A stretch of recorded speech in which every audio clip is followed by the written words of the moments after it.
Bonjour à tous et bienvenue à votre édition L'Info. Le président algérien Abdelmajid Tebboune a regagné hier samedi en fin d'après-midi Alger après avoir effectué une visite d'État en Fédération de Russie à l'invitation de son homologue russe Vladimir Poutine.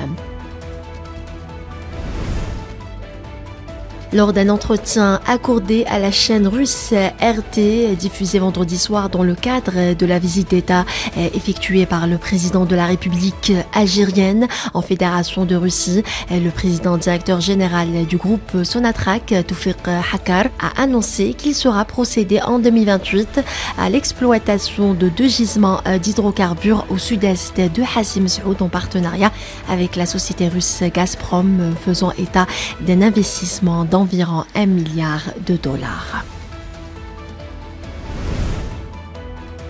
Les participants à la 4e édition du Forum diplomatique de solidarité avec le peuple sahraoui à Alger ont adressé un appel urgent à l'envoyé spécial du secrétaire général de l'ONU pour le Sahara occidental à relancer le processus de paix en faveur du droit inaliénable du peuple sahraoui à l'autodétermination.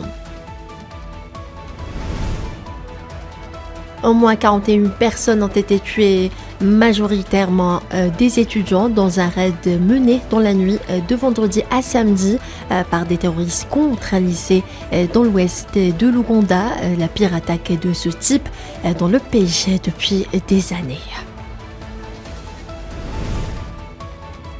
L'armée et les forces de soutien rapide en guerre au Soudan se sont accordées sur un nouveau cessez-le-feu de 72 heures à partir de ce dimanche.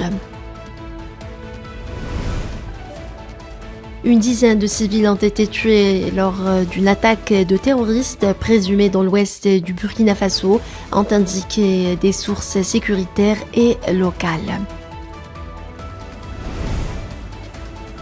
Le secrétaire d'État américain Antony Blinken est arrivé à Pékin ce dimanche dans le but d'apaiser les tensions entre les deux pays, notamment avant l'élection présidentielle.